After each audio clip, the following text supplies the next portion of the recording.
àfiwé owó oṣù àwọn sọ́jà ní Nàìjíríà pẹ̀lú àwọn akẹgbẹ́ wọn lórílẹ̀‐èdè míì nílẹ̀ Áfíríkà. ẹ wá wò ó, agbẹnusọ nígbà kan fún iléeṣẹ́ ọmọ ogun orílẹ̀‐èdè Nàìjíríà ọ̀gágun fẹ̀yìntì John Enenche ti pè fún àfikún owó oṣù àwọn ọmọ ogun lórílẹ̀‐èdè Nàìjíríà. ó ní owó oṣù ọmọ ogun tó kéré jùlọ ó yẹ kó jẹ́ 250 náírà 250,000 naira níbàámu pẹ̀lú nǹkan bó ṣe rí lásìkò tá a wà yìí ní Nàìjíríà àti bí wọ́n ṣe ń forí ìlà kú.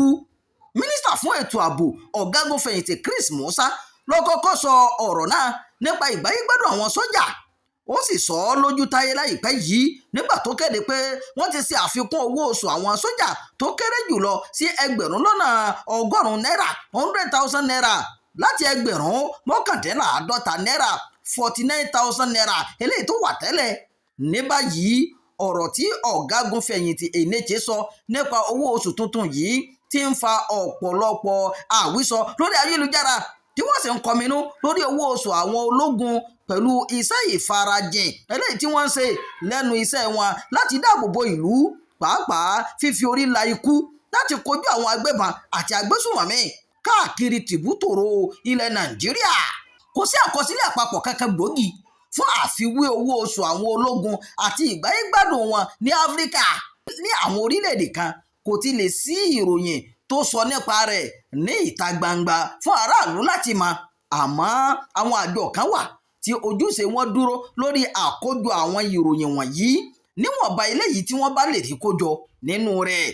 èyí ni iye owó tó kéré jù gẹ́gẹ́ bí owó oṣù ológun ní Nàìjíríà, South Africa àti Ghana gẹ́gẹ́ bí àjọ akó ìṣirò ìwádìí jọ èyí ohun statistic lórílẹ̀‐èdè Nàìjíríà bí wọ́n ṣe fi síta. fún sọ́jà tí ipò rẹ̀ jẹ́ private, owó rẹ̀ ní Nàìjíríà ó jẹ́ 104,000 naira èyí tó ṣe déédéé $64,000 tó jẹ́ owó ilẹ̀ Amẹ́ríkà.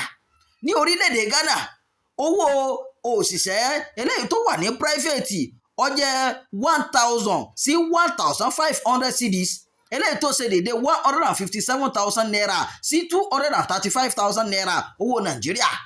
ní orílẹ̀‐èdè South Africa owó eléyìí tí ẹni tó wà ní ipò private ń gbà òun jẹ́ 1.6 million naira ẹnu mi àgò 1.06 million naira.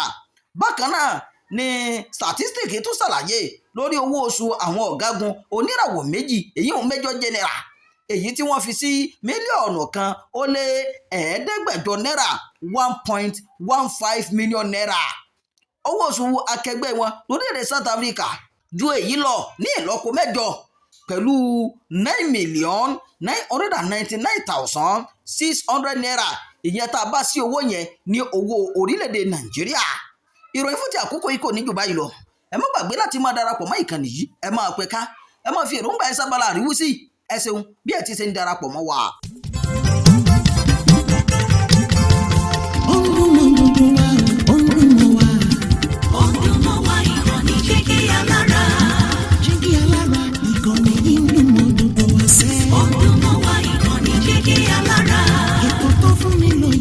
Ètò tó wà ní lọ́yẹ̀ wà ń bẹ̀. Ọdún mọ́ wá ìkànnì Jígí Alára. Ìròyìn lóríṣiríṣi tàbí mọ́ bó ṣe ń lọ láwùjọ. Ọdún mọ́ wá ìkànnì Jígí Alára. Ìkànnì Jígí Alára. Jígí Alára. Jígí Alára.